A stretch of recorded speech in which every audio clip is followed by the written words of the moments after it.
Hello mga inday, katuday. Ngayon ay magluluto tayo ng sinigang na isda. Nilagay ko yung dahon ng sibuyas, luya, kamatis at sibuyas na pula.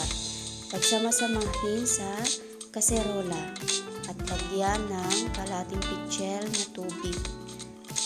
Yan na yung sabaw niya. Maliit lang yung pitsil ko, depende sa dami ng isda na lulutuin niya. Pagkatapos, sindihan ang apoy at takpan. Pakuluin ito ng 5 to 10 minutes. Depende kung hanggang anong oras kukulo. Pagkatapos,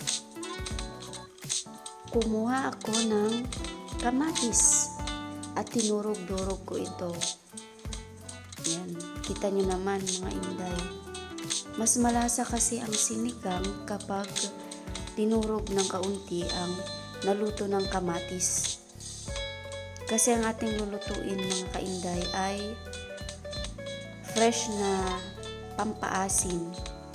Ayan, kamatis and kamyas. Pagkatapos kong durugin, nilagay ko na agad and then, syempre, nugasan ko yung platito. Ayan.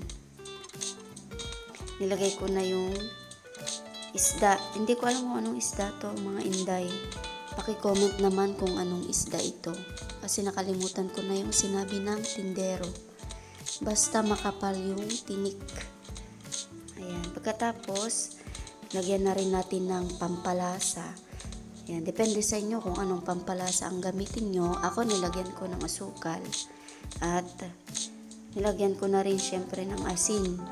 Hindi patis ang nilagay ko mga inday katuday kasi ihigop ng sabaw ang aking junakis. Ayan, nilagyan ko lang siya ng 1.5 tablespoon. Kapag kulang ang lasa, timplahan na lang. Ito yung sinasabi ko kaninang dried kamyas. Yan yung magsisilbing pampaasim niya kasama ng kamatis.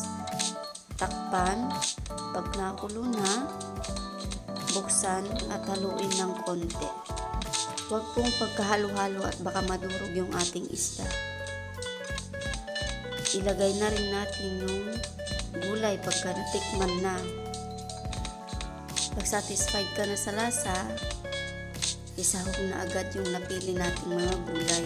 Ang napili kong gulay ay siling haba at okra. Hindi ko na nilagyan ng mga dahon-dahon para matikman namin ng lasa ng isda. Kasi bago sa akin yung isda eh.